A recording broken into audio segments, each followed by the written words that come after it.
De nos jours, les tsunamis tuent des milliers de gens et ravagent tout sur leur passage.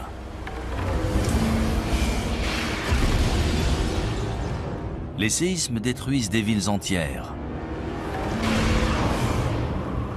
Et les ouragans dévastent le paysage, entraînant des centaines de morts et des milliers de réfugiés dans leur sillage. Il y a toujours eu des catastrophes naturelles sur Terre. Ces catastrophes peuvent-elles réellement effacer toute trace de notre existence, y compris l'art, l'architecture et la technologie? Non seulement c'est possible, mais c'est ce qui se produit inlassablement. D'importantes catastrophes naturelles ont très bien pu détruire d'anciennes civilisations sans en laisser de traces. On pensait avoir évolué naturellement du statut de chasseur-cueilleur vers des sociétés plus complexes, mais ce n'est pas si évident que ça. Récemment, des scientifiques ont trouvé des traces de cultures antiques prospères, des milliers d'années plus anciennes qu'on aurait pu l'imaginer. Que leur est-il arrivé? Comment ont-elles disparu? Et est-ce que cela pourrait se reproduire? Depuis toujours, les éléments imposent leurs lois aux habitants de la Terre. L'humanité est condamnée. Sommes-nous vraiment destinés à disparaître de la surface de la Terre? Notre civilisation va-t-elle, elle aussi, disparaître à jamais?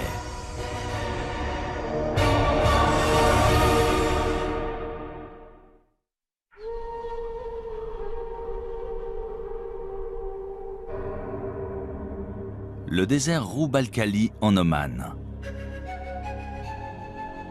Ce territoire menaçant et désolé de la péninsule arabique est indiqué sur les cartes sous le nom de quart vide.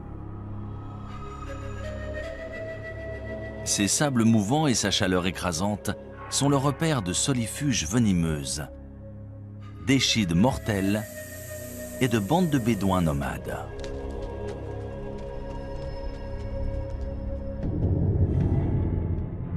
Mais si l'on en croit d'anciennes légendes, cette région était très différente. C'est ici, il y a environ 5000 ans, qu'existait autrefois un royaume mythique appelé Hiram. Connu pour sa richesse et sa splendeur, Dieu l'aurait détruit pour le punir de sa vilainie et de sa corruption. On en parle dans différentes sourates du Coran. Il est dit que le vent s'est mis à souffler et a détruit la ville parce que ses habitants ne voulaient pas suivre la parole de Dieu. Des prophètes sont venus pour essayer de les changer, de les purifier, mais ils ont refusé. Du coup, la ville et sa civilisation ont été détruites.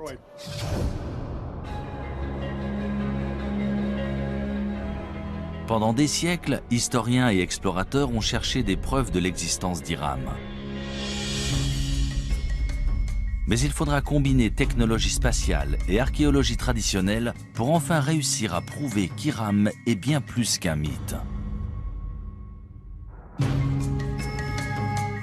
En 1983, Nicholas Clapp, archéologue amateur, adresse une étrange requête à la NASA qui donne lieu à une expédition commune dans la péninsule arabique. Il venait de lire qu'on pouvait utiliser un radar imageur pour cartographier des rivières souterraines en Égypte. Il se demandait si on pouvait s'en servir pour trouver une cité disparue, en connaissant à peu près sa localisation.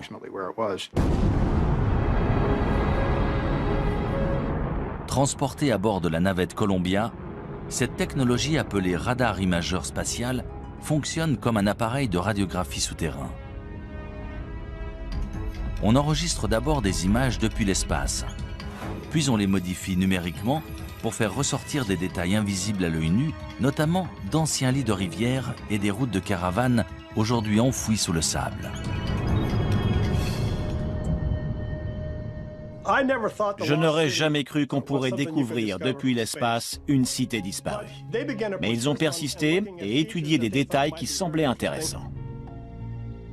Les images satellites ont un gros avantage. Elles permettent d'observer une région entière, de voir les détails dans leur contexte. Voilà une image d'un radar spatial d'une partie du Sahara, le désert au sud-ouest de l'Égypte, aujourd'hui l'un des endroits les plus secs de la planète. Cette large bande, c'est un ancien canal fluvial aussi large que la vallée du Nil. Et à l'intérieur, on peut voir un canal plus petit. Et voilà ce qu'on verrait une fois sur place.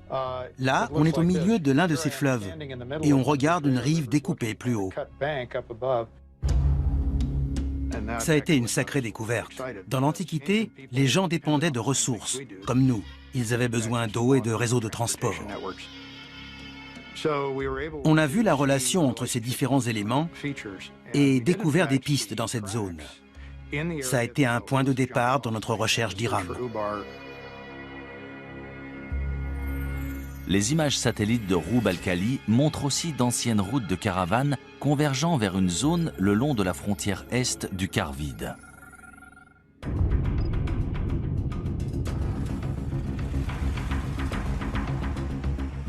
On s'est servi d'un GPS, technologie inconnue du grand public à l'époque, ainsi que du système de navigation de l'hélicoptère. C'est comme ça qu'on a trouvé la route qu'on avait vue sur les images satellites et qu'on l'a suivie dans le désert. C'était vraiment passionnant. On a décidé d'atterrir dans cette zone, près d'une sorte d'immense colline et d'un puits ou d'une source. Une fois sur place, je n'en revenais pas. Il y avait des bâtiments. Ça correspondait à la première section d'une place antique faite en pierre avec des murs et des bâtiments. Et il y avait des poteries un peu partout. Ensuite, on a identifié un nombre de lieux qui semblaient importants encore aujourd'hui. Et l'un d'eux était en fait le site d'Iram. Des centaines de milliers de caravanes constituées de centaines de milliers de chameaux et d'ânes transportaient des marchandises et des tissus depuis et vers la côte, en passant par ce site antique d'Iram. C'était un comptoir où se rassemblaient les caravanes de chameaux avant de traverser le désert. Il y avait une forteresse qui servait en fait à protéger la réserve en eau. C'est là qu'on contrôlait les caravanes de chameaux. Si elles voulaient traverser cette zone, il fallait payer une taxe. Après des fouilles plus poussées du site, on découvre les vestiges de 8 tours reliées par des murs de 9 mètres. Cela correspond à la description d'Iram dans le Coran, appelée aussi « cité des nobles piliers ». Mais si cette cité légendaire a bien existé, tous les autres détails à son sujet sont-ils vrais? A-t-elle vraiment disparu après avoir été enfouie sous le sable? Selon les scientifiques et géologues, c'est l'érosion d'un aqueduc sous la cité qui aurait entraîné sa disparition.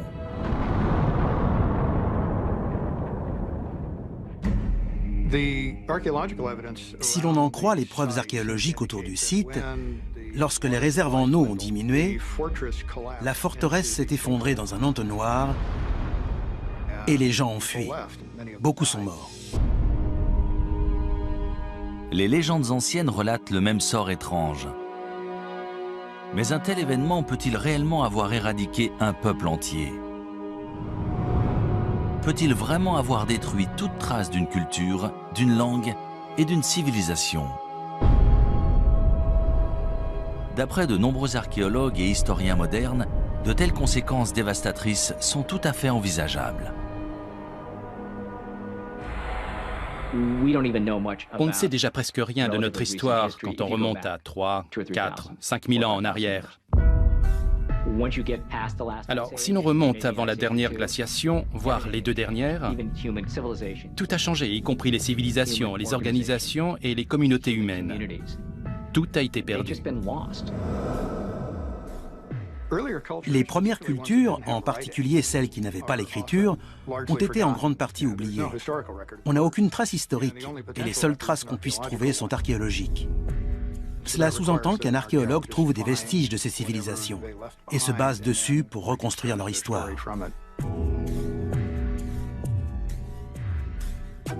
Pendant des décennies, on a supposé que les humains existaient depuis environ 200 000 ans. Et que ce qu'on appelle la civilisation était apparu il y a seulement quelques milliers d'années. Mais de nouvelles découvertes remettent constamment en question ce que nous savons réellement de notre histoire.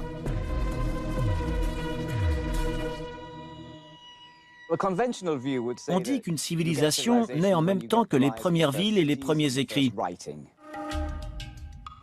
C'est ce qui est arrivé entre 3000 et 5000 ans avant Jésus-Christ en Mésopotamie, soit à l'Irak aujourd'hui.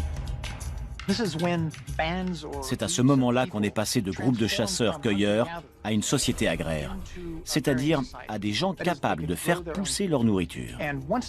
C'est ce qui a permis de rester à un endroit précis.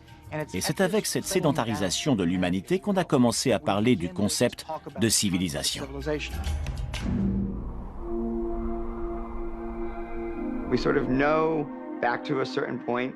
On sait à peu près ce qui s'est passé entre aujourd'hui et il y a 10 000 ans. Grâce aux études évolutionnaires, on sait à peu près quand les hommes sont apparus. Mais la période entre l'apparition des hommes et celle des civilisations qu'on connaît est très vaste. C'est excitant de découvrir jusqu'où remonte la civilisation. Si Hiram a vraiment existé, combien d'autres civilisations anciennes sont ensevelies et attendent d'être découvertes? Quand ce sera fait, que trouverons-nous? Des preuves de notre passé antique ou des indices de notre destruction future? Şanlıurfa, est de la Turquie, 1994. Tout en haut d'un versant de colline, dans une région rurale, la charrue d'un fermier kurde s'arrête brusquement lorsqu'il touche une grosse pierre rectangulaire à moitié enfouie. Pendant plusieurs jours, il essaye de déterrer cet objet tenace, jusqu'à ce que se produise l'inattendu.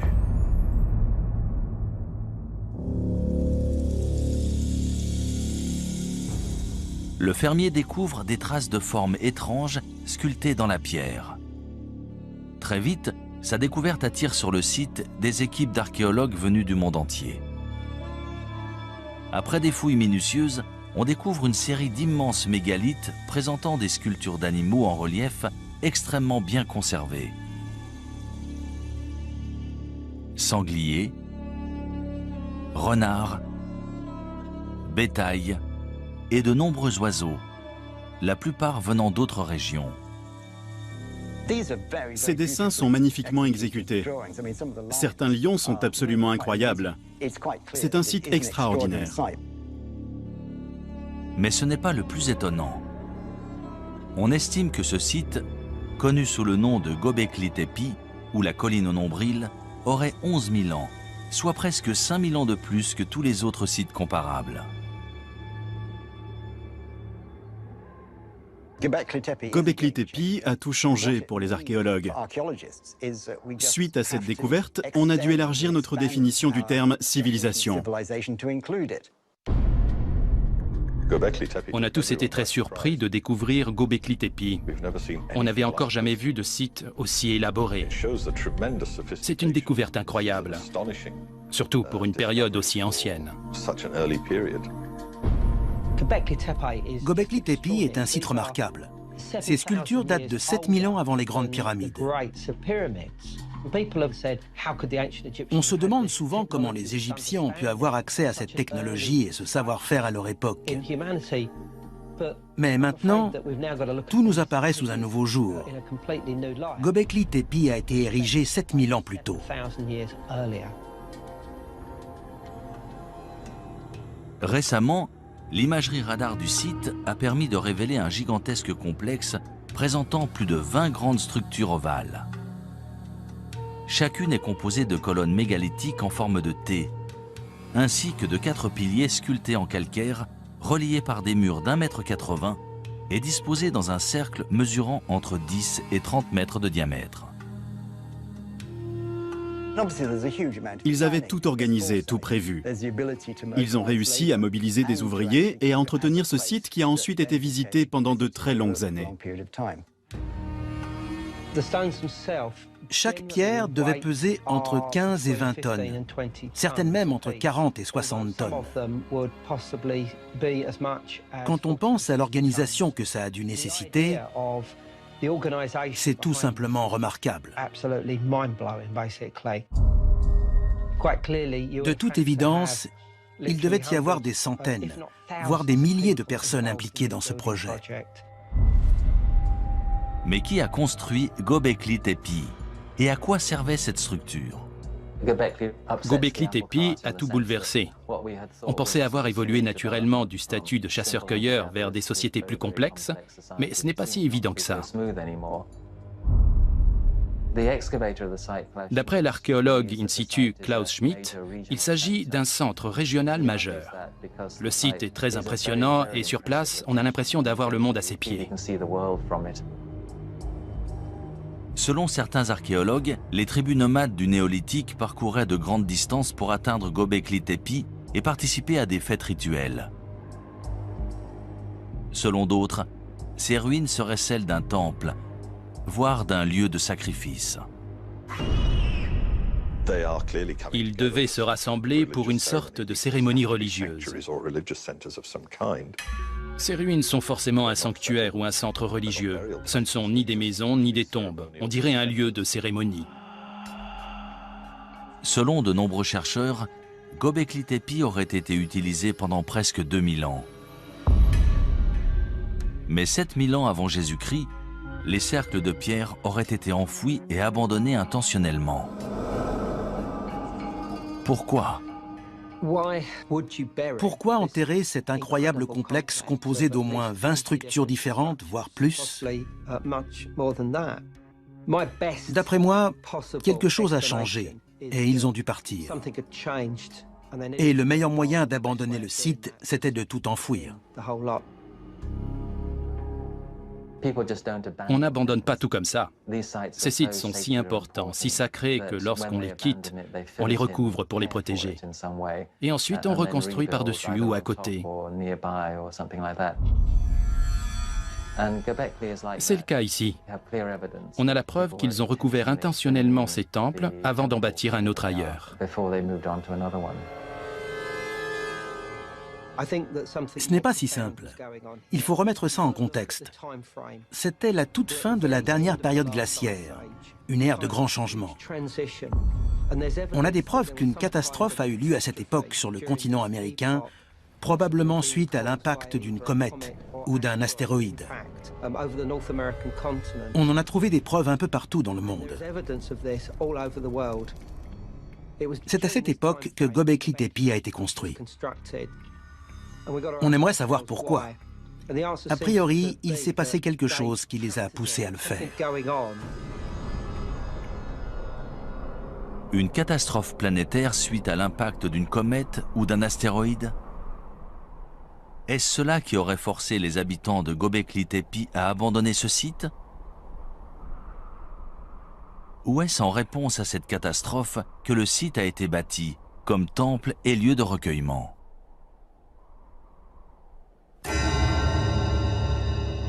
Selon certains chercheurs, la réponse se trouve tout près, au mont Ararat.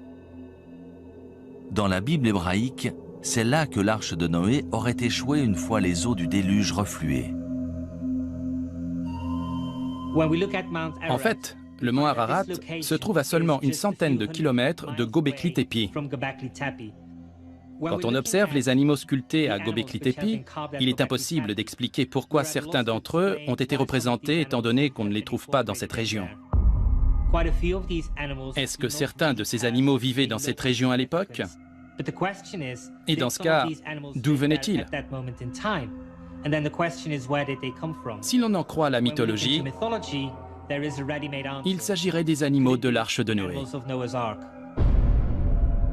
On a beaucoup étudié les origines du déluge. Ce récit existe un peu partout dans le monde. Il existe une version Ojibwe, une version amérindienne, une version chinoise, et on en parle dans la mythologie grecque et la mythologie hindoue. Il est tout à fait possible que des événements réels aient inspiré la mythologie et les légendes. Ces récits du déluge parlent peut-être de vrais déluges. Ces mythes et récits narrant un déluge et le sauvetage de nombreux animaux à bord d'une arche sont-ils vraiment inspirés de faits réels? Nous trouverons peut-être une réponse en étudiant d'autres civilisations disparues. Que vont-elles nous révéler du mystérieux passé et du futur incertain de l'humanité ? « 26 décembre 2004, Sumatra en Indonésie. Un gigantesque séisme sous-marin de magnitude 9,1, dont l'épicentre se situe au cœur de l'océan Indien, génère un tsunami dévastateur. En quelques minutes, il fait plus de 230 000 morts et plus de 2 millions de réfugiés.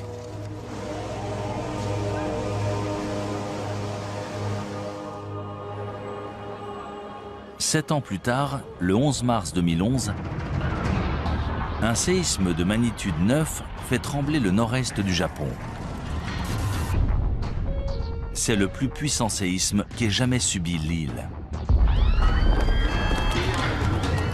Quelques minutes plus tard, un tsunami de 9 mètres balaye les terres, emportant des villes entières et environ 23 000 personnes.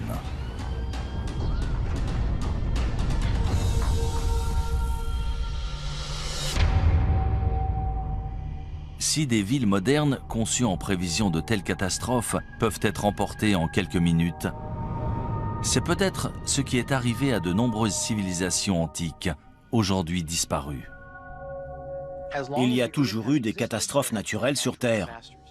Tsunamis, séismes, éruptions volcaniques, et cela bien avant qu'il y ait des hommes pour en faire le récit. On sait que les volcans ont fait des ravages parmi les civilisations. Pompéi en est l'exemple parfait. Le Vésuve est entré en éruption et une région entière a été figée dans le temps et détruite.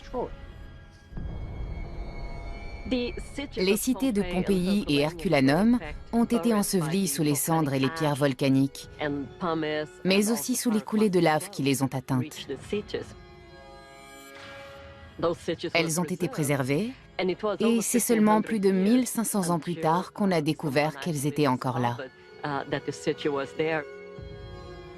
Malheureusement, face à une catastrophe naturelle de cette ampleur, même une société sophistiquée et à la pointe de la technologie risque soit d'être suspendue et de perdre des décennies de progrès, soit d'être complètement détruite.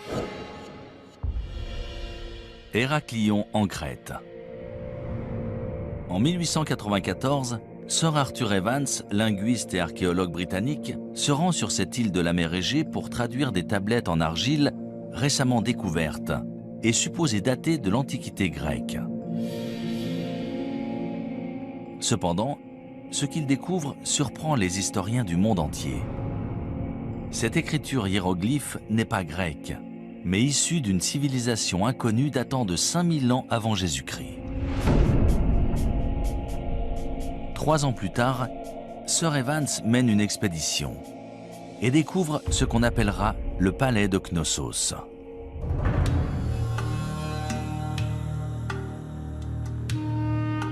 D'après les archéologues, l'imposante structure contenait autrefois des pièces richement décorées, de l'eau courante, chaude et froide, et même des toilettes en intérieur.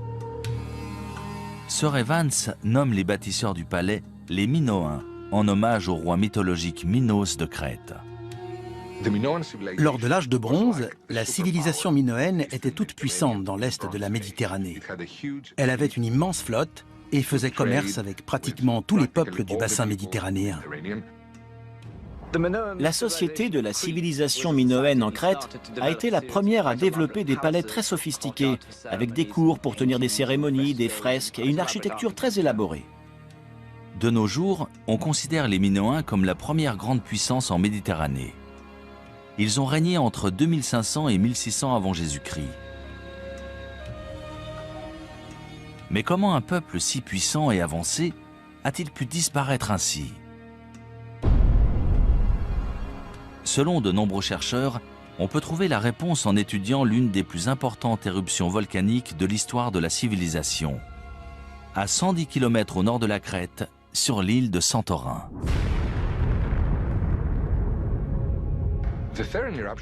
L'éruption de Santorin s'est déroulée en 2 ou 3 phases sur plusieurs jours, voire plusieurs semaines. On pense que les habitants de l'île ont détecté des signes qui les ont avertis, vu qu'on n'a pas trouvé de squelette à Santorin, contrairement à Pompéi. Les habitants de Santorin ont eu le temps de s'enfuir. En revanche, les habitants de Crète ne s'attendaient pas à ce que l'éruption ait de telles conséquences chez eux.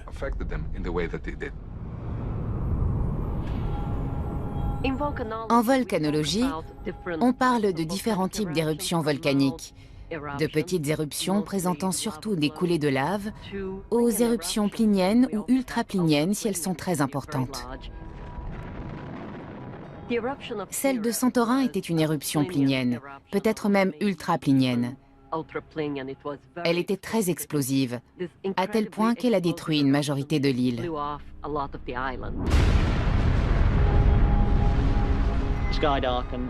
Le ciel s'est assombri, le panache volcanique s'est propagé, envoyant des cendres jusqu'à l'île de Rhodes et le sud-ouest de la Turquie. Dans les autres directions, on pouvait entendre les explosions au loin, au fur et à mesure que l'éruption progressait. Tout laisse à croire que la violente éruption volcanique de Santorin a généré un énorme tsunami qui s'est abattu sur les villes portuaires de la Crète. Voici une reproduction de la mer Égée dans l'est de la Méditerranée et du volcan de Santorin. On va voir ce qui s'est passé juste après l'éruption du volcan. Tout d'abord, on a ce qu'on appelle une vague de remblayage suite à l'effondrement de la caldeira du volcan.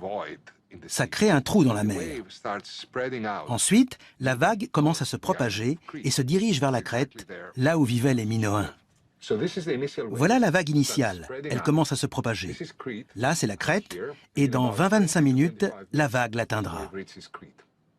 Quand elle s'est abattue sur la Crète, la vague mesurait entre 4,50 m et 9 mètres de haut.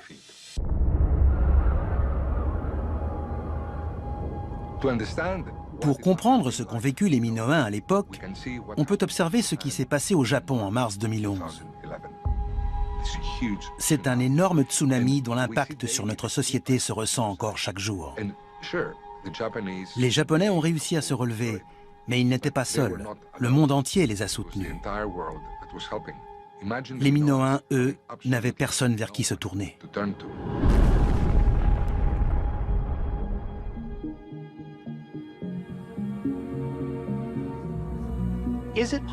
Est-il possible qu'une civilisation ait existé, ait été détruite, puis qu'une autre civilisation ait vu le jour au même endroit, ignorant tout de celle qui l'a précédée? C'est une théorie fascinante qui entraîne bien des hypothèses.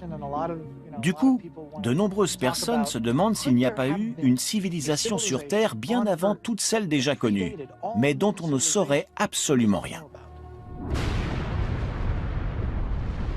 Si un volcan actif peut vraiment détruire toute trace d'une civilisation passée, une activité volcanique similaire pourrait-elle représenter la même menace encore aujourd'hui? C'est ce que croient les volcanologues. Ils s'inquiètent qu'une telle catastrophe puisse menacer la côte est des États-Unis. L'île de La Palma, près de Tenerife dans les Canaries, présente une faille. On pense qu'une grande partie de l'île pourrait s'effondrer dans l'océan et, de ce fait, générer un gigantesque tsunami. L'effondrement d'un volcan dans les îles Canaries, le Cumbre Vieja ou La Palma par exemple, pourrait entraîner des dommages sur 20 000 km de côte, de Terre-Neuve jusqu'à la côte est des États-Unis, en passant par les Caraïbes et le nord du Brésil. D'après les simulations, lorsque la vague atteindra la côte est des États-Unis, elle fera 10 à 20 mètres de haut. C'est à peu près la taille de la vague qui s'est abattue sur Sumatra après le séisme de 2004 et de celle qui s'est abattue sur le Japon après le séisme de 2011.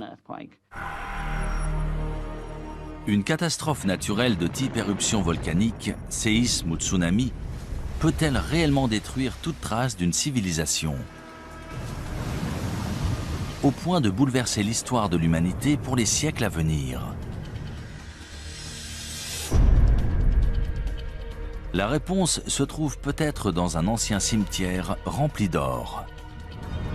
dans une ville côtière sur la mer Noire.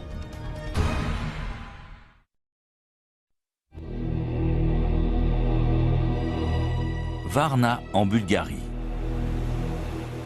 Pendant des siècles, cette ville balnéaire de la mer Noire a attiré voyageurs et commerçants en provenance d'Europe et du Moyen-Orient. Au IIe siècle avant Jésus-Christ, les Romains ont profité des sources chaudes locales pour construire une immense série de bains publics. Mais ni les visiteurs, ni ses habitants ne connaissaient le secret enterré sous la ville. Un secret qui, une fois révélé, changerait l'histoire européenne à jamais. Ça s'est passé à la fin de l'automne 1972. Il y avait un site de construction en cours dans la zone industrielle de Varna. Ils creusaient pour installer des câbles électriques. Retcho Marinov, conducteur d'excavateur, creuse une tranchée d'1,20 m de profondeur lorsqu'il tombe sur ce qu'il pense être d'anciens artefacts en cuivre. Il les rapporte chez lui pour les mettre en sécurité. Quelques semaines plus tard, un habitant du village lui a dit que ces objets étaient très intéressants. Le directeur du musée de Dalgopol est venu chez lui et lorsqu'il a vu tous ces objets, il n'en croyait pas ses yeux. Le lendemain, des archéologues du musée de Varna, parmi lesquels Alexander Minchev, retournent sur le site de construction et sont stupéfaits de leur découverte.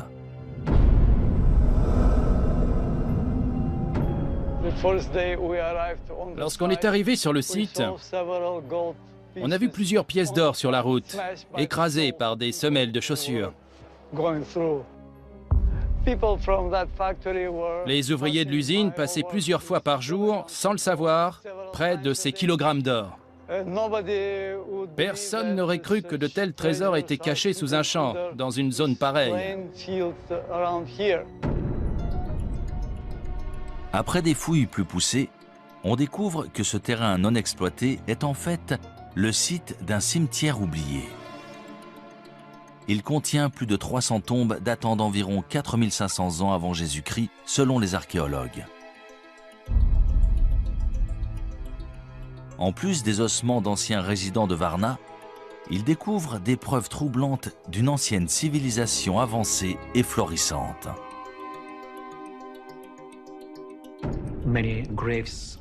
On a trouvé de nombreuses tombes avec des ossements humains. Les corps étaient dans différentes positions, principalement avec la tête orientée vers le nord-nord-est.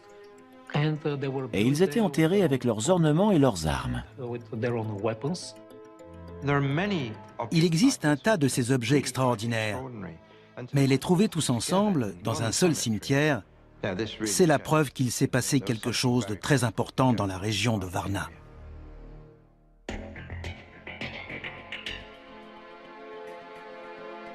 On a trouvé à l'intérieur de ces tombes plus de 15 000 artefacts à la conception élaborée, notamment des haches en cuivre et une grande quantité de bijoux en or et en jade.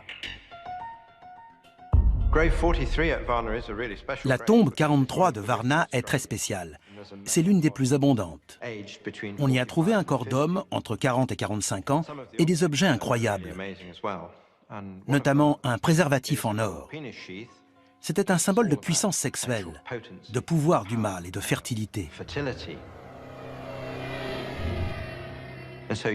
D'un côté, on a ce préservatif, et de l'autre, une masse en or qui est un symbole politique. On n'avait encore jamais vu nulle part ailleurs cette combinaison de symbolisme politique et sexuel. L'or, c'est un signe de statut. C'est un matériau très rare, qui brille et ne se ternit pas, qui est durable.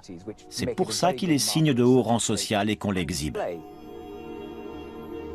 Les archéologues ont trouvé des objets en or dans de nombreuses tombes, la majorité concentrée seulement dans une poignée d'entre elles. Suite à la découverte inattendue de Varna, les historiens ont découvert les premiers Européens sous un nouveau jour. Dans les peuplements que l'on connaît, qui datent de 1000 à 2000 ans avant Varna, on a trouvé des objets, souvent très beaux, mais rarement liés au rang social. Il n'y avait pas autant de différence entre les familles. Ici, sur 300 tombes, il y en a 8 incroyablement riches. C'est une concentration importante.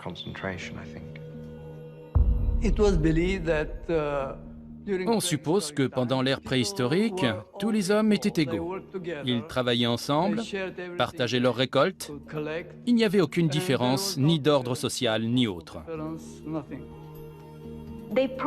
Ils étaient sûrement comme nous. Ils aimaient l'or et les bijoux, et ils se servaient d'outils. Ils n'étaient pas différents de nous. Eux, c'est nous. Varna aurait servi de pôle aux commerçants préhistoriques qui transportaient des armes en cuivre vers des régions aussi éloignées que la France et l'Espagne. Presque 1500 ans avant la naissance de pôles de commerce similaires en Mésopotamie. Varna est aussi associé à l'armement, la guerre et les batailles. On a trouvé un grand nombre d'armes dans ces tombes. Haches de guerre, fer de lance, tête de flèche. Puissance et guerre vont toujours de pair. C'est évident.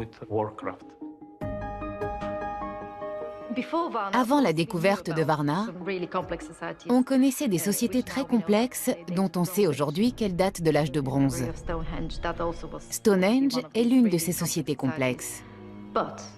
Mais Varna date d'au moins 3000 ans avant Stonehenge. La civilisation a mis énormément de temps à se développer.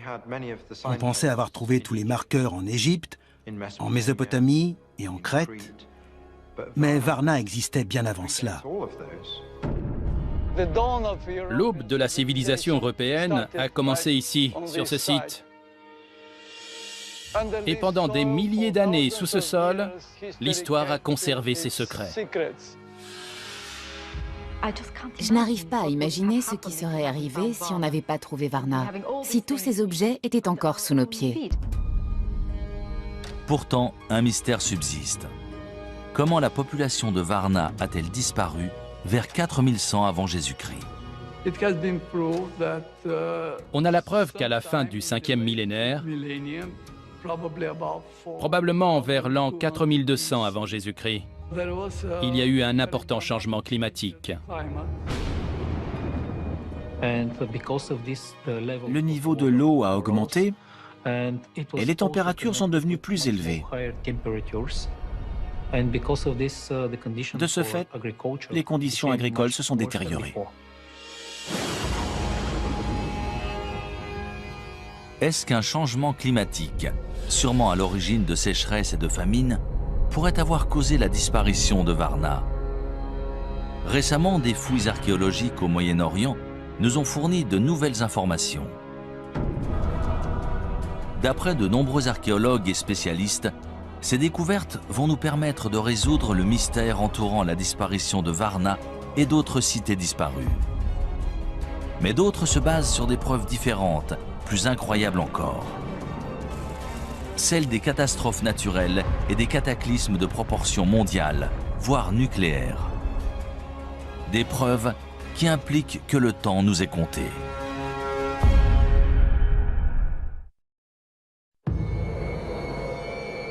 À Moukhar, nord-est de la Syrie, à 13 km au nord de la frontière irakienne. Au début de l'année 2000, une équipe d'archéologues de l'Institut oriental de Chicago fait une étonnante annonce.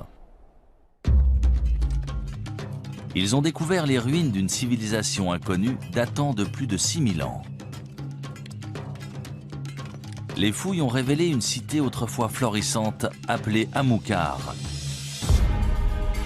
remplie de ce qui semble être des maisons luxueuses, des boutiques prospères et des bâtiments officiels.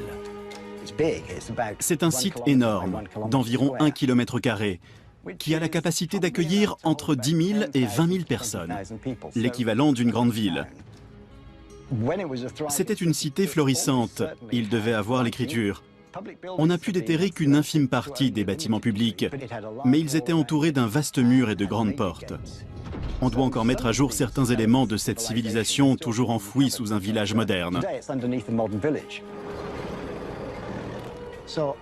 Grâce à la découverte d'Amukar, on s'est rendu compte que notre notion d'une cité, c'est-à-dire des divisions du travail avec des lois, un système légal, des structures gouvernementales et une expression artistique, existait peut-être bien avant qu'on ne le croyait. La découverte inattendue d'Amukar a chamboulé ce que les spécialistes avaient établi. Pour eux, la première cité antique était apparue dans le sud de la Mésopotamie, à 650 km à l'est dans l'Irak actuel. Mais si Amukar était bien une vaste cité prospère, pourquoi a-t-elle disparu si soudainement? Vers 3500 avant Jésus-Christ, il y a eu un drame. De toute évidence, ils ont été attaqués. Pendant cette attaque, le peuple d'Amukar a été vaincu. La cité a été détruite et ils n'ont jamais pu reconstruire plus qu'un petit village. La cité ne s'est jamais remise de cette attaque. Une partie de ce peuple du 4e millénaire avant Jésus-Christ a été décimée. Lors du dernier décompte, on avait une douzaine de squelettes. Mais d'après ce que je sais, certains corps n'ont pas été enterrés dans les règles. Qu'une guerre ait détruit ce site, ça me semble plutôt convaincant.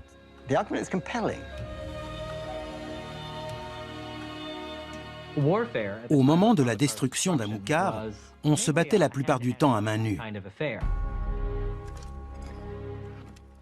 Mais on a des preuves que les habitants d'Amukar utilisaient des balles. Pas des balles de revolver, évidemment, plutôt des projectiles avec des frondes. C'est une hypothèse controversée mise en avant par les archéologues d'Amukar. Dans tous les cas, lorsque la cité a été détruite, le combat a fait rage et la cité a péri dans les flammes. C'est intéressant, car on sait depuis longtemps qu'à cette époque, d'autres cités se développaient dans le sud, comme Uruk par exemple. Mais aujourd'hui, on a de nouvelles preuves que des cités comme Amukar créaient leur propre civilisation en parallèle. Avec une telle dynamique nord contre sud, la destruction d'Amukar a pu sonner le glas de ces peuples du nord qui essayaient de créer leur propre mode de vie. Ils ont fini par être vaincus par les peuples du sud, ce qui a bouleversé le cours de l'histoire. À des centaines de kilomètres à l'ouest d'Amukar se trouvent les ruines d'un autre peuplement antique, Caramel. En 2007, des archéologues qui déterraient des tombes anciennes in situ ont découvert les fondements de 5 larges tours en pierre de 4,50 m de diamètre et d'environ 6 mètres de haut chacune. Elles auraient au moins 10 000 ans.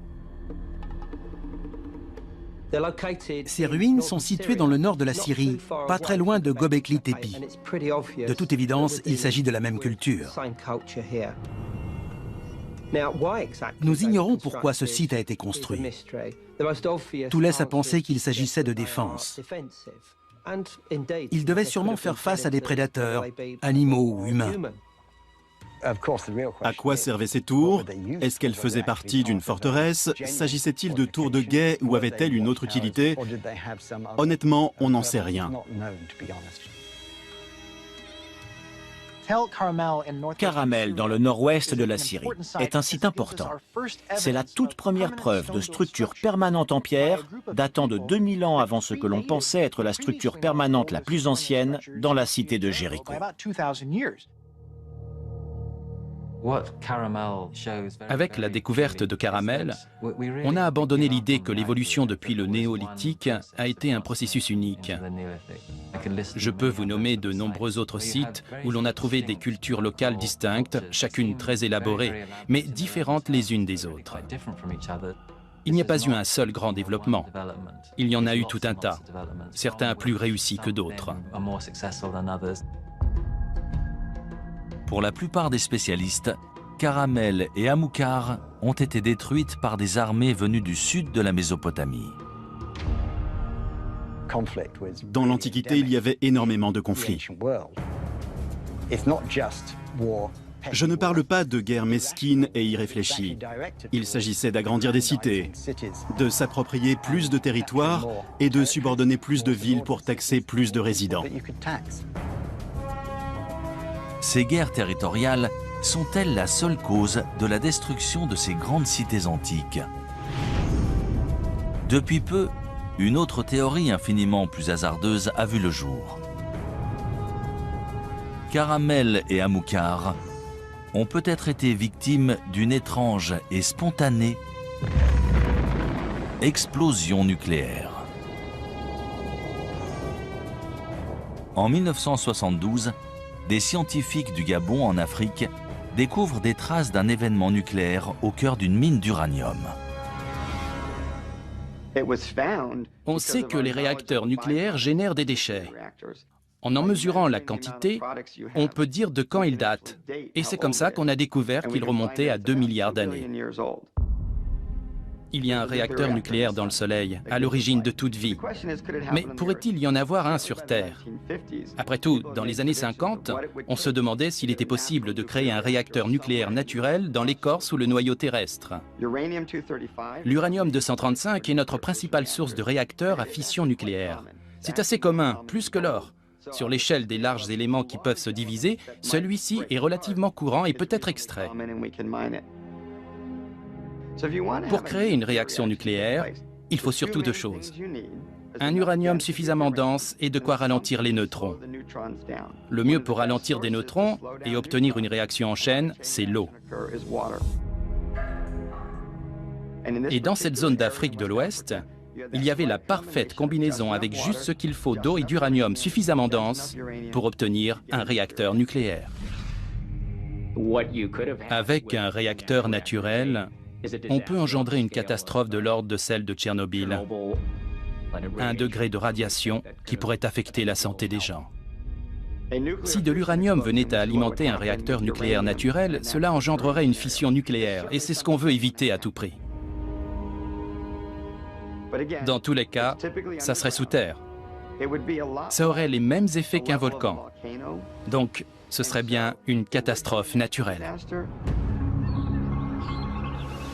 Selon certains scientifiques, une telle explosion nucléaire aurait balayé toute vie à des centaines, voire des milliers de kilomètres autour du site du dépôt d'uranium.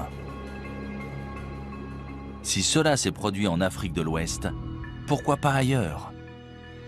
Peut-être même à Amilcar. Quand on sait que c'est arrivé à un endroit précis il y a environ 2 milliards d'années, on se dit qu'il y a forcément d'autres endroits, en particulier sous terre, où l'on n'a pas bien cherché. À mon avis, peu de gens croient que ces civilisations ont disparu suite à d'importantes catastrophes naturelles. Combien ont disparu il y a 20 ou 30 000 ans et dont on ignore encore tout? On ne se concentre que sur les civilisations des 5000 dernières années. On ne sait rien au-delà de l'histoire chinoise ou égyptienne.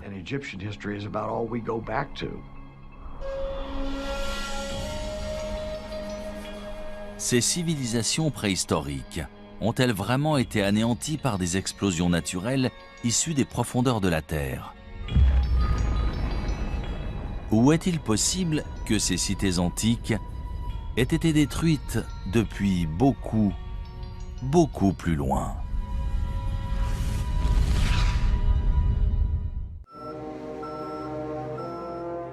« 21 décembre 1968. Mission Apollo 8 de la NASA. Dirigée par le commandant Frank Borman, c'est la première fusée habitée à atteindre la Lune.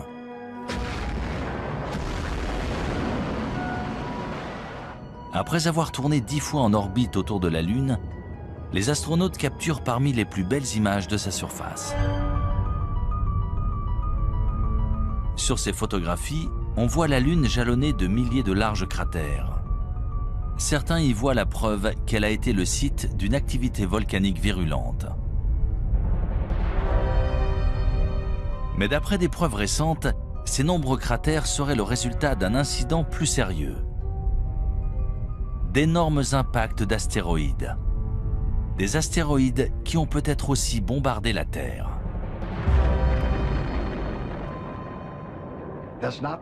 Ce n'est pas un homme sur la Lune, mais des cratères. Et au cours de l'histoire de la Lune et du monde, de nombreux autres objets ont probablement touché la Terre, puis la Lune. Mais on n'en sait rien. La végétation et l'environnement ayant tout recouvert, au point qu'ils sont devenus presque indétectables. La plus grande catastrophe naturelle qui pourrait se produire et tous nous anéantir, ce serait l'impact d'un bolide, une météorite qui tomberait sur Terre. On sait que c'est une météorite qui est à l'origine de la disparition des dinosaures.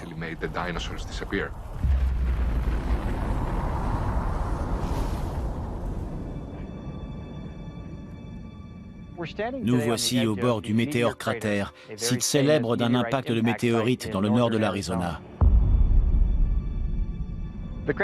Le cratère a été formé il y a 50 000 ans lorsqu'un astéroïde d'environ 45 mètres de diamètre est entré dans l'atmosphère à environ 42 000 km/h. Il a frappé le sol avec une force équivalente à celle de 1000 bombes atomiques.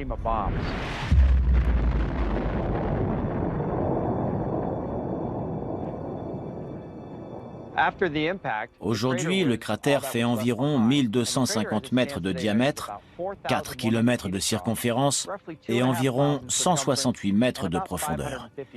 Pour résumer, si l'on plaçait le Washington Monument au fond du cratère, la pointe de l'obélisque serait au même niveau que les bords du cratère. S'il se produisait un tel événement dans un endroit aussi peuplé que la ville de New York, par exemple, on estime que personne ne survivrait dans un périmètre de 16 km.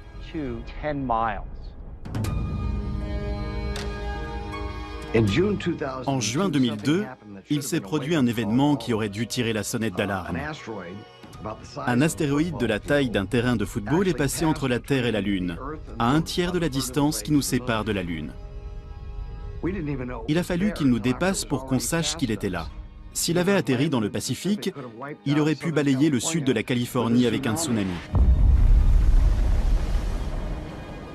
Un objet d'un incroyable pouvoir destructeur a frôlé la Terre et on ne s'en est rendu compte qu'après son passage. On ne peut pas laisser ce type de menace passer inaperçue à l'avenir. En 2005, la NASA a commencé à suivre les plus gros astéroïdes connus risquant de heurter la Terre. C'est ce qu'on appelle des objets géocroiseurs. Un objet géocroiseur est soit une comète, soit un astéroïde progressant dans l'espace proche de la Terre. Techniquement, c'est un objet qui peut se trouver à 45 millions de kilomètres de l'orbite de la Terre et dont la taille peut varier entre une balle de golf et un pâté de maison, voire plus. Même si de nombreuses météorites de la taille d'une balle de baseball entrent tous les jours dans notre atmosphère, ils se désintègrent dans la haute atmosphère. Seuls les astéroïdes d'au moins 30 mètres de diamètre risquent de frapper la surface de notre planète.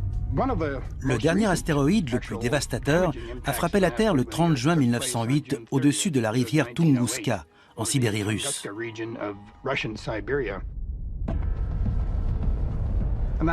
Un objet mesurant entre 30 et 40 mètres est entré dans notre atmosphère.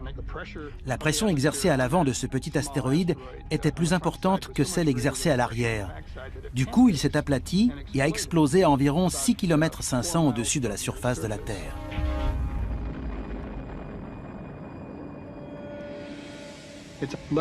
Des arbres sont tombés sur 2000 km². C'est une région inhabitée. Il n'y a donc pas eu de blessés, mais des rennes sont morts, des arbres se sont renversés et il y a eu de nombreux dégâts. On parle d'environ 5 mégatonnes d'énergie, soit 385 fois l'énergie générée par la bombe d'Hiroshima à la fin de la Seconde Guerre mondiale. Même si l'impact d'un météore de la taille d'un terrain de football aurait des conséquences dévastatrices, les scientifiques redoutent surtout des objets encore plus gros. Il y a environ 1000 astéroïdes d'1 ou 2 kilomètres, voire plus, dans l'espace près de la Terre. Un impact de ce type entraînerait des conséquences planétaires. Et ce n'est pas le pire. La poussière et les débris projetés dans l'atmosphère plongeraient la Terre dans le noir. Sans oublier les pluies acides et les tempêtes de feu causées par les débris s'abattant sur notre planète. En plus de la poussière, la suie stopperait la photosynthèse, indispensable aux plantes. Et bien sûr, aux animaux se nourrissant de ces plantes. En cas d'impact d'astéroïdes, le plus problématique seraient les effets secondaires. Lorsqu'on parle d'impact d'astéroïdes ou de météores, on parle d'objets qui pourraient annihiler non seulement des populations d'organismes vivants, mais des civilisations entières, comme ils l'ont fait par le passé. Ces dernières années, l'équipe d'observation des objets géocroiseurs de la NASA a élargi ses recherches pour inclure des objets de plus de 140 mètres de diamètre. L'un d'eux, un astéroïde de 300 mètres de large nommé Apophis, devrait approcher la Terre en 2029.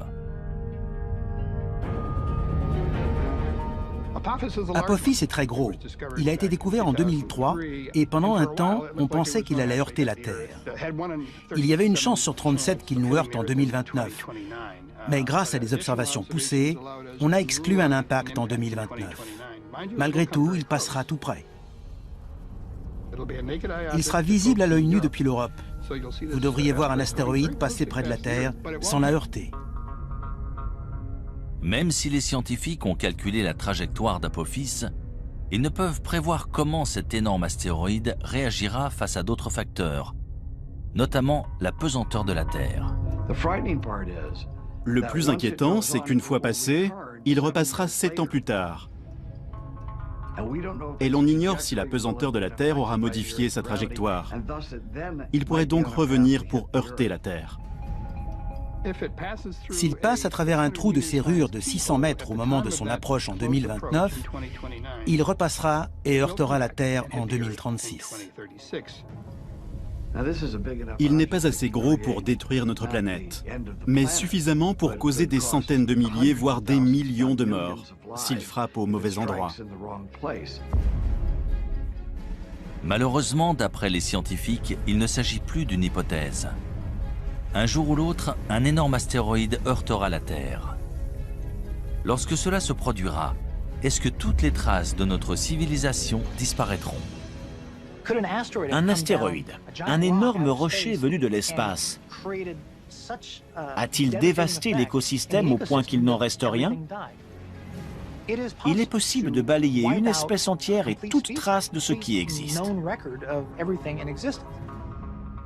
Cela pourrait-il expliquer pourquoi d'autres civilisations anciennes ont été détruites et pratiquement oubliées ? Il est très possible que des civilisations anciennes aient été détruites par des objets géocroiseurs qui nous ont heurtés. Objets qui ont complètement transformé la nature de la planète. Je sais que beaucoup de gens nous prennent pour des fous qui pensent que le ciel va leur tomber sur la tête. Non, le ciel ne va pas nous tomber sur la tête. Mais il y a bien quelque chose là-haut qui se dirige vers nous.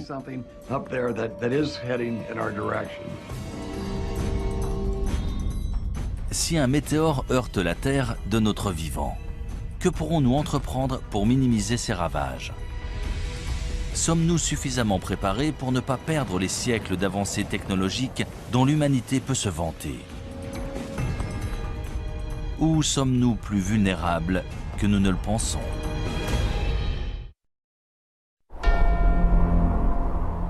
Le Kilimandjaro en Tanzanie.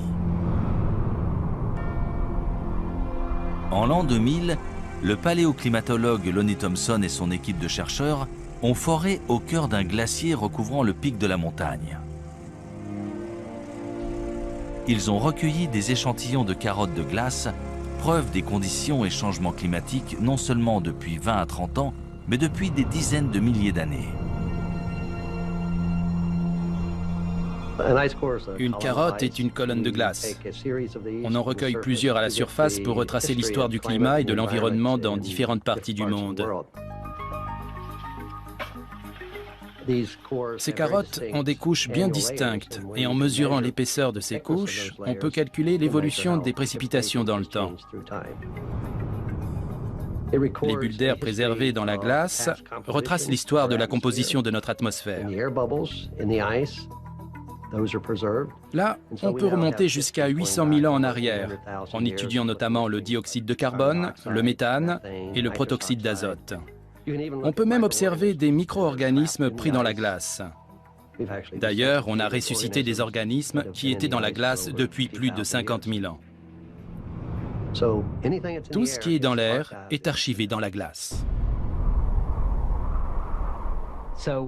On assiste à des périodes de calme, puis à des périodes où se produisent des cataclysmes. C'est ça la vie sur Terre, on passe de l'un à l'autre.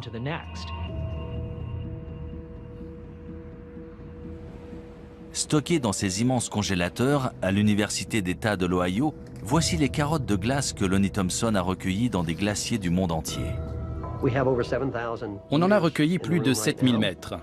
C'est la seule collection tropicale de carottes de glace au monde. Certaines viennent du Kilimandjaro et d'autres de l'archipel François-Joseph à l'extrême nord de la Russie. On a toute une collection provenant de l'Himalaya et du Tibet.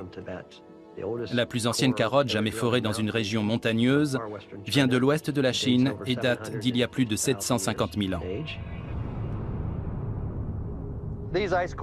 Les carottes de glace sur ce rayonnage proviennent du plateau de Bruce, dans la péninsule antarctique. Elles ont été forées cette année et seront découpées et étudiées dans le laboratoire. D'après une étude récente de ces échantillons, un événement climatique radical s'est produit sur Terre il y a environ 5200 ans.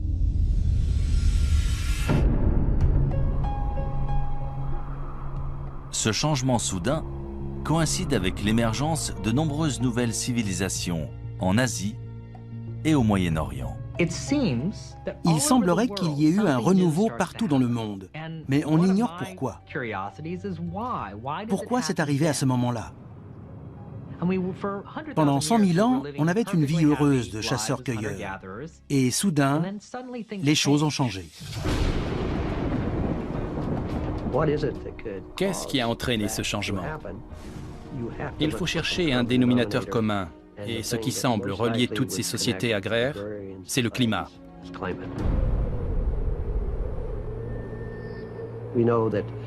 On sait qu'à cette époque, le désert du Sahara s'est asséché.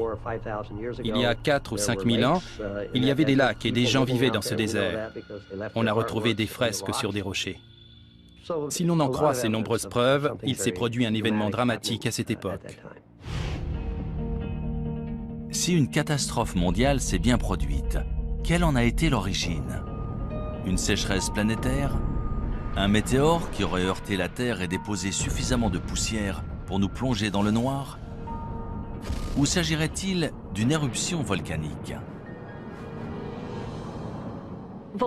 Les éruptions volcaniques sont essentielles pour une planète. C'est comme ça qu'elle perd sa chaleur primordiale. Ça fait des milliards d'années qu'il y a des éruptions volcaniques sur Terre. L'existence des hommes ne représente qu'une fraction de ce temps. Il y avait des éruptions volcaniques bien avant eux, et il y en aura bien après eux. Sans elles, la Terre ne serait pas ce qu'elle est aujourd'hui. On compte de nombreux volcans actifs à travers le monde, la plupart trop petits pour détruire la Terre à l'échelle mondiale. C'est sans compter sur un supervolcan. Il y a des volcans qu'on considère comme normaux. Ils rejettent une certaine quantité de lave et d'énergie et génèrent une explosion d'une certaine taille. Si la lave et les gaz d'un volcan sont particulièrement bien enfermés, la pression sera d'autant plus forte et l'explosion d'autant plus massive. Et c'est ce qu'on appelle un supervolcan. Certains volcans génèrent des éruptions très importantes. En général, ce sont les volcans autour de la ceinture de feu, ceux qui présentent des caldeiras, notamment en Nouvelle-Zélande, en Papouasie-Nouvelle-Guinée ou même en Alaska. Les scientifiques ont identifié au moins 7 supervolcans dans le monde. Le plus grand se trouve sous le parc national de Yellowstone dans le Wyoming. Si l'on en croit la géophysique, à Yellowstone et dans certains autres endroits sur Terre, il y a une concentration de chaleur en profondeur, ce qui entraîne une fonte partielle de la roche dans ces régions. Et de ce fait, de temps à autre, cela peut provoquer une gigantesque éruption.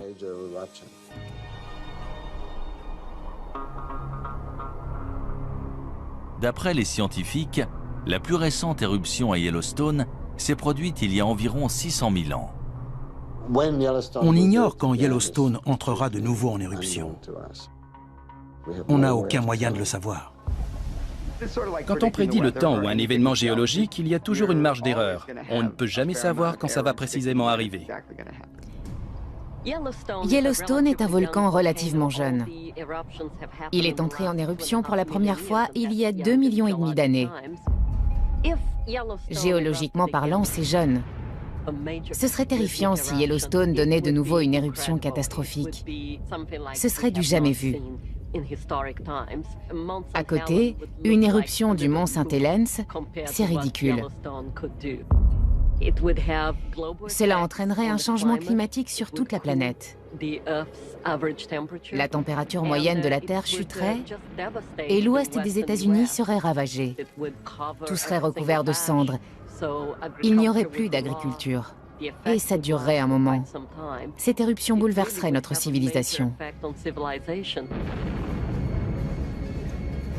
La cendre et les gaz toxiques émis lors d'une grosse éruption pourraient créer un brouillard qui plongerait la planète dans le noir pendant plusieurs années. Dans l'obscurité, les récoltes et les animaux mourraient, condamnant les hommes à mourir de faim.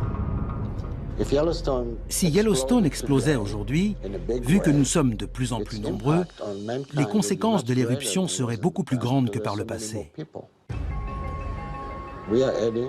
7 millions de personnes voient le jour chaque mois à travers le monde. C'est du jamais vu.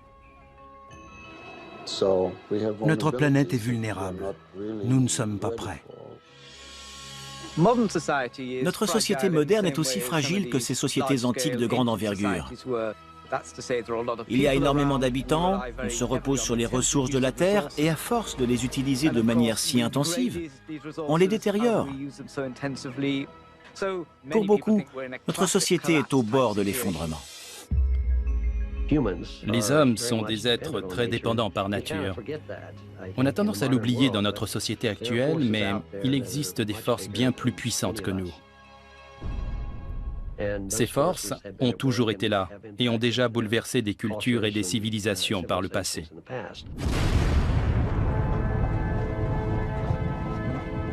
Ce genre de catastrophe planétaire semble tout droit sorti d'un film de science-fiction. Pourtant, de nombreux gouvernements et entreprises se préparent à un tel événement. Malheureusement, une question subsiste. Leur plan fonctionnera-t-il ?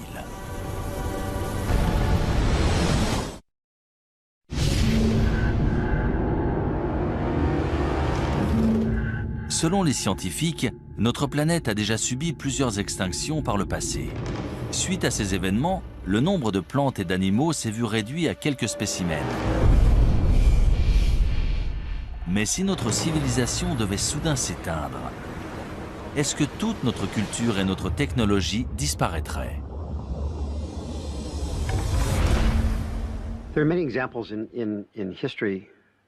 Ce ne serait pas la première fois qu'un peuple perd ses technologies et son savoir-faire. Bien sûr, l'exemple le plus célèbre est celui de la bibliothèque d'Alexandrie en Égypte.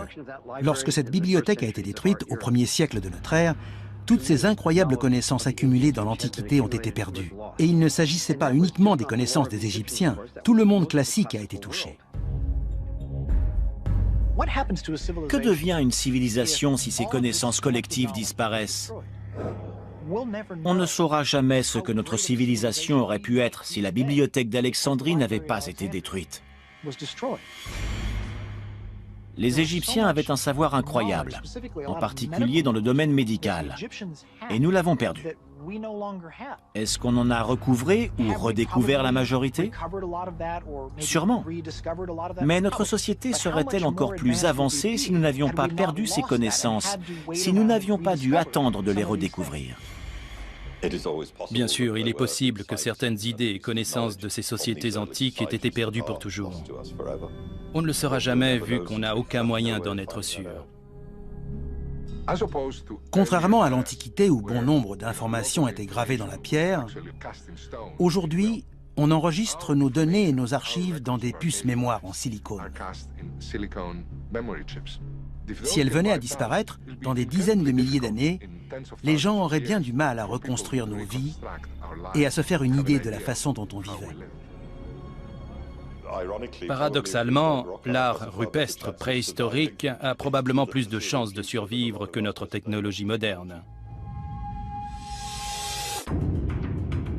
Hutchinson, Kansas. À 200 mètres sous la ville se trouve un immense centre de stockage, aussi long que 35 terrains de football. En 1959, on a ouvert à l'intérieur d'une mine de sel la chambre souterraine d'Hutchinson pour protéger d'importants documents et biens du gouvernement pendant la guerre froide. Aussi appelée stockage éternel, c'est probablement la plus grande capsule témoin du monde. Une cave ou un sous-sol n'est pas toujours le meilleur endroit pour conserver des objets de valeur, mais il y a des avantages. La température est stable et les réactions chimiques responsables de la dégradation des objets dépendent justement des changements de température. L'humidité joue aussi un rôle important. 1 degré d'humidité stable, ni trop élevé ni trop bas, c'est idéal pour la conservation.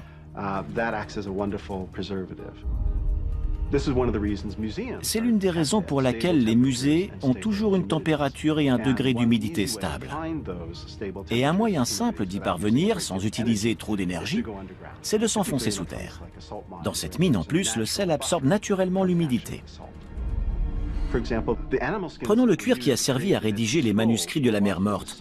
Il a été lavé dans cette mer salée et le sel a agi comme un conservateur naturel, empêchant les microbes d'abîmer le cuir. C'est pour ça qu'ils sont encore en si bon état aujourd'hui. Parmi les objets précieux et rares stockés ici, les copies originales de nombreux films et programmes télé populaires, ainsi que des photographies et documents historiques importants. Grâce à une température constante de 20 degrés Celsius, cette chambre souterraine offre des conditions de préservation presque parfaites. Quelle que soit la civilisation, y compris la nôtre, quand on veut conserver un objet, il faut le mettre dans une chambre forte ou une grotte pour qu'il ne soit pas exposé aux éléments. Il existe dans tout le sud de l'Europe des grottes abritant des dessins et peintures extrêmement bien conservés. La plus ancienne et élaborée de toutes a été découverte en 1994 dans la vallée de l'Ardèche en France. D'après les scientifiques, les œuvres à l'intérieur de la grotte Chauvet datent de 30 000 ans avant Jésus-Christ. C'est l'une des plus belles grottes ornées de la période glaciaire. C'est impressionnant. On n'en avait encore jamais vu de cette taille dans cette région. Elle est d'une incroyable richesse. Il y a environ 400 peintures et gravures d'animaux, de magnifiques représentations de chevaux, de rhinocéros, d'ours, une grande variété d'images.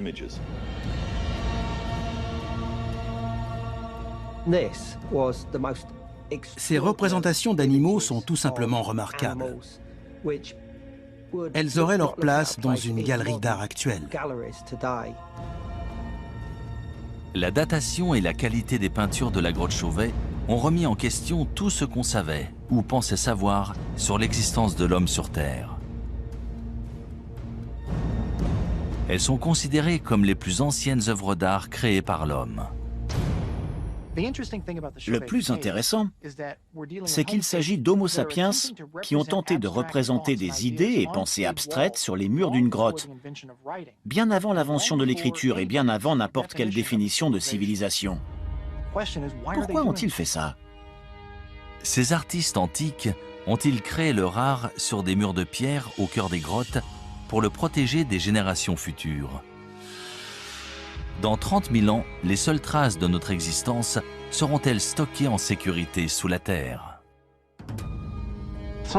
Tout ce qu'on sculpte dans la pierre, au bon endroit, peut potentiellement être conservé des milliers, voire des millions d'années, en particulier si ça se trouve sous la terre.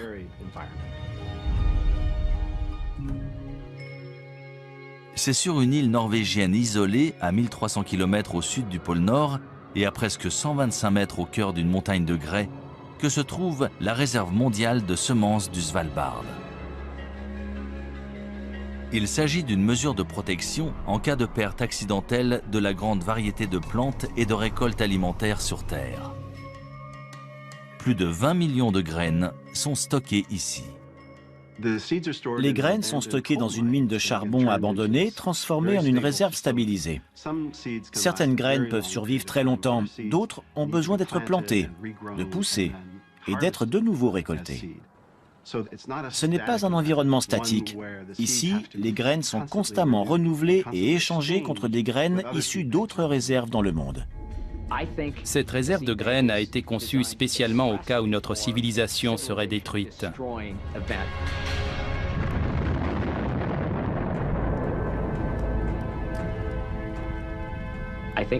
C'est un moyen de s'assurer que s'il reste des survivants, ils pourront reconstruire notre société. Et ils y arriveront d'autant mieux avec ces graines. Ce qui fait de l'homme un être unique, c'est sa capacité à réfléchir au passé, au présent et aussi à l'avenir. On réfléchit souvent à ce qu'on voudrait léguer à nos petits-enfants. C'est un moteur pour la plupart des gens. Même les premiers hommes ont sûrement pensé à enterrer ou mettre quelque chose en sécurité pour les générations futures.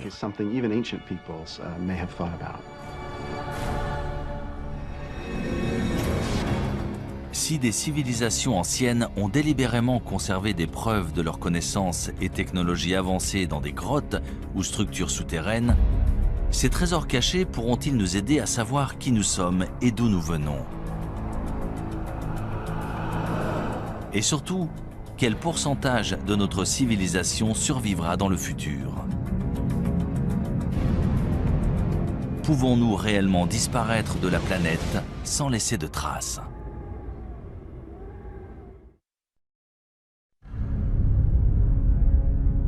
D'après les scientifiques, la planète Terre s'est formée il y a environ 4,5 milliards d'années. Pourtant, selon de nombreux spécialistes, l'humanité n'existe que depuis 200 000 ans. Pourrait-il se tromper? Des civilisations humaines ont-elles existé sur Terre il y a des centaines de millions d'années avant de disparaître sous la surface de notre planète sans laisser de traces? C'est probablement le cas, vu que la préhistoire humaine se mesure en millions d'années et que la civilisation, elle, se mesure en dizaines de milliers d'années. Il y a un trou, peut-être un type de civilisation qui nous a échappé. Tout semble indiquer que certaines civilisations très anciennes ont simplement disparu sans laisser de traces. 1 million d'années, même 100 millions d'années pour nous, c'est seulement une fraction de la durée de vie de la Terre. Il y a 100 millions d'années, des dinosaures vivaient sur Terre.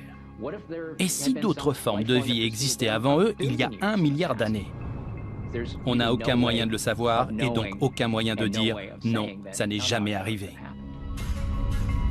Si la Terre a bien subi une catastrophe planétaire, qu'est-il arrivé à la race humaine? Que se passerait-il si notre civilisation tout entière était balayée par une gigantesque éruption volcanique? Si l'atmosphère devenait toxique et qu'on mourrait tous, est-ce qu'on devrait de nouveau apprendre à faire du feu? Combien de temps ça nous prendrait? Seuls les habitants des régions les plus reculées survivraient. Ils redeviendraient des chasseurs-cueilleurs jusqu'à ce qu'ils arrivent à reconstruire une civilisation des milliers d'années plus tard. Si des civilisations passées ont bel et bien disparu, est-il possible que des traces de notre société moderne se retrouvent enterrées sous terre et finissent par être oubliées? Prenons l'exemple de Tchernobyl. On voit bien à quelle vitesse ces constructions modernes se sont délabrées. Regardez ces traces. En seulement 50 ans, la majorité de cette infrastructure s'est énormément détériorée. Imaginons qu'on nous demande de quitter New York, de l'abandonner là, tout de suite. Dans 1000 ans, elle serait ensevelie sous des débris, sous l'eau. La plupart des bâtiments se seraient effondrés depuis longtemps. Allons encore plus loin, disons dans 10 000 ans. Je doute que quelqu'un arrive à reconnaître quoi que ce soit. Il faudrait vraiment savoir ce qu'on cherche pour le trouver. Parmi les rares vestiges de la technologie humaine, il restera peut-être l'un de ces résidus les plus dangereux, les déchets nucléaires. Le plus dangereux dans ces déchets, c'est la radiation. L'avantage avec les matériaux radioactifs, c'est qu'ils se désintègrent et disparaissent naturellement. L'inconvénient, c'est que pour la plupart, ça prend des milliers ou des dizaines de milliers, voire des millions d'années. Il faut absolument concevoir une zone de stockage sûre qui les contiendra pendant très longtemps. Le traitement des déchets radioactifs issus de la création d'armes et de l'énergie nucléaire est sujet à controverse. On doit bien s'en débarrasser quelque part sur Terre. On a donc prévu de les enterrer profondément dans le sol. C'est la solution géologique au problème des déchets nucléaires. Le département de l'énergie des États-Unis a engagé une équipe de spécialistes qui étudie des sites de traitement des déchets nucléaires aux côtés d'ingénieurs. Ils espèrent concevoir un signe d'avertissement universel que les prochaines générations pourront comprendre pendant au moins 10 000 ans. Ils doivent imaginer tout un concept pour prévenir les gens et les avertir du danger.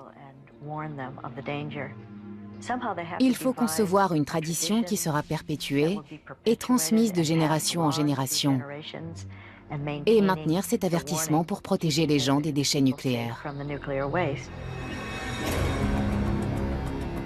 Le concept envisagé présente un immense terrassement pour entourer le site entier.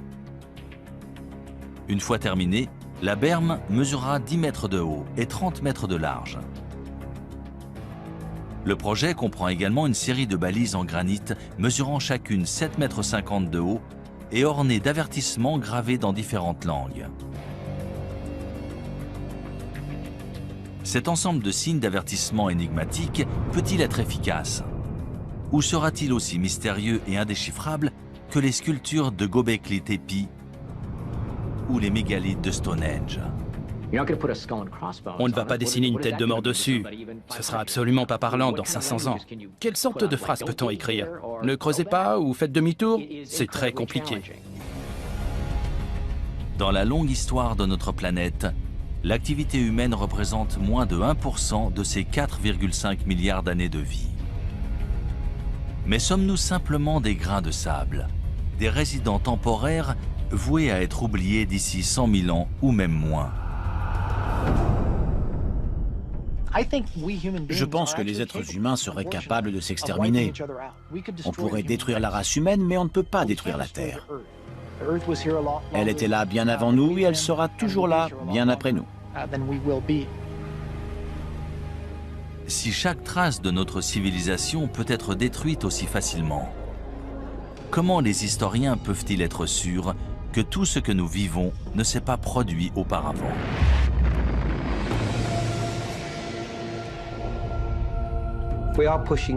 Plus ça va, plus on remonte loin dans l'histoire.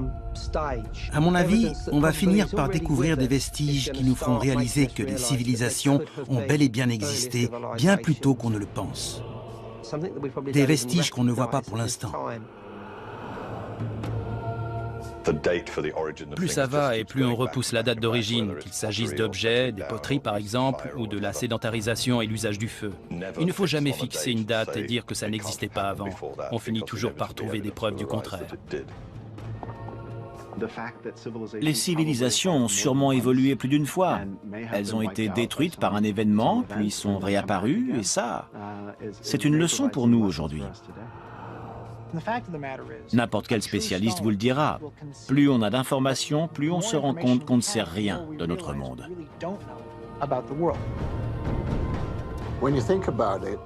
Quand on y pense, les traces écrites qu'on a de ce passé lointain sont si infimes qu'en fait, on ne sait presque rien. L'histoire de l'humanité est-elle si mystérieuse? Ou reste-t-il des indices cachés attendant d'être découverts? Quand nous les trouverons, écouterons-nous leur avertissement? Et si nous n'en tenons pas compte, deviendrons-nous une autre civilisation disparue?